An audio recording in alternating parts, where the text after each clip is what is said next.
Dinagsa ng mga debotong Katolikong simula ng simbang gabi sa Quiapo Church. Mahigpit ang seguridad sa paligid ng simbahan, pati na rin sa Divisoria kung saan dagsa ang mga nagki-Christmas shopping. At live mula sa Quiapo, nasa frontline ng balitang yan, Elaine Fulgencio. Elaine, kamusta ang sitwasyon dyan?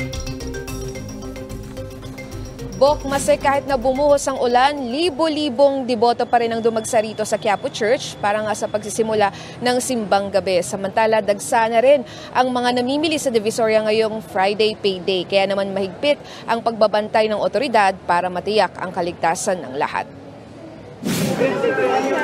Higit isang linggo bago ang Pasko, marami pa rin ang namimili ng mga panregalo sa Divisoria. Isa dyan si Michael na naghahanap na ng Christmas gift para sa kanyang mga inaanak. At para makatipid, sa Divisoria niya piniling mamili.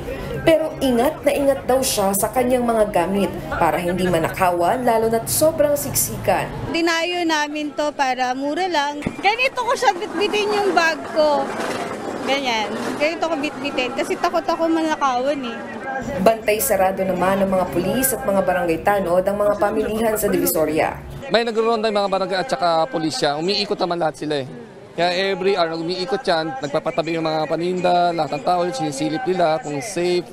Bukod sa mga nag-Christmas shopping, dumagsa rin ang mga deboto sa kalapit na simbahan ng Quiapo para sa pagsisimula ng simbang gabi na bahagi na ng tradisyon ng mga Katolikong Pilipino tuwing magpapasko. Kahit bumuhos ang ulan bandang alas 7 ng gabi, marami pa rin ang dumalo sa anticipated mass para sa simbang gabi.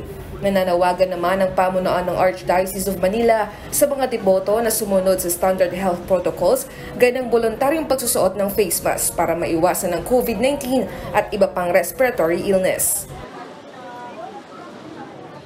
Bok, Mase, may mga nakadeploy na ring pulis sa palibot ng Quiapo Church para magbantay sa seguridad habang bukas alas 4 at alas 5 ng madaling araw ang mismong simula ng 9 na araw na Misa de Gallo dito sa Quiapo Church. Bok, Mase.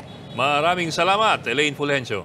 Mga kapatid, Lucy Cruz Valdez po, maging maalam at may pakialam sa mga napapanahong balita sa bansa.